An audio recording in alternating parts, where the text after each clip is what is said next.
அமைதியாய் இருக்கிற ஆண்டவர் என்ன செய்யும் பார்த்தீங்கன்னா செயல்படுத்த வைப்பது நம்முடைய விசுவாசம். ஆமென், அல்லேலூயா. அப்ப ஆண்டவர் இந்த உலகத்திலே இல்லைன்னு வைங்க, இந்த உலகத்திலே நீங்க கேட்கிற காரியம், நீங்க விசுவாசிக்கிற காரியம் இந்த பூமியிலே இல்லை, இந்த உலகத்திலே இல்லை. ஆனா ஆண்டவர் எனக்கு செய்வார். ஆண்டவர் வாக்கு கொடுத்திருக்கிறார்.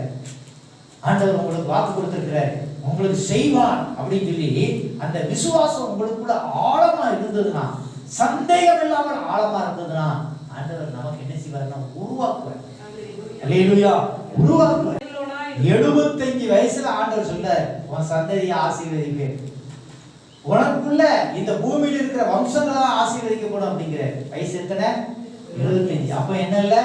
குழந்தை இல்ல, பிள்ளை இல்ல. 75 வயசுல ஆண்டவர் சொல்லும் பொழுது குழந்தை இல்லை, பிள்ளை இல்லாம இருக்கான். ஆனா அந்த குழந்தை எப்ப பிறகு? 100 வயசு. அப்ப அந்த 25 வருஷம் என்ன செய்யறான் பாருங்க, அவன் தேவனோடு கூட சஞ்சரித்துக் கொண்டிருக்கிறான். தேவன் எனக்கு வாக்குத்தத்தம் கொடுத்ததை அவர் செய்வார். எனக்கு குழந்தை கொடுப்பேன்னு சொன்னார், உனக்குள் உன் சந்ததி ஆசீர்வதிக்கப்படும், உன்னை நான் வானத்து நட்சத்திரங்களை கூட ஆசீர்வதிப்பேன்னு அவர் சொன்னாரு. அவர் செய்வார் அப்படிங்கிற அந்த விசுவாசம் யாருக்குள்ள இருந்தது?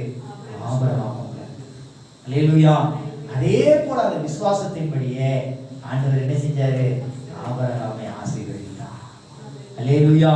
அப்ப ஆபிரகாமுக்கு 75 வயசுல சொல்லும் பொழுது அது குழந்தை உள்ள உருவாகியா இருந்தது? உருவாகல. சாராளமா கர்ப்பத்துல உருவாகியா இருந்தது? உருவாகல. ஆனா இவங்க விசுவாசிக்க ஆண்டவர் என்ன செஞ்சாரு பாருங்க, அதை உருவாக்குனார். அல்லேலூயா, உருவாக்குனார். ஆண்டவர் கர்ப்பத்தை உருவாக்குனார். செத்து போன கர்ப்பத்தை ஆண்டவர் நினைச்சாரு உருவாக்குகிறார், அதை உயிர்ப்பிக்கிறார், அதுக்கு உயிர் கொடுக்கிறார். செத்து போன நரம்புக்கு ஆண்டவர் உயிர் கொடுக்கிறார், எலும்புகளுக்கு உயிர் கொடுக்கிறார்.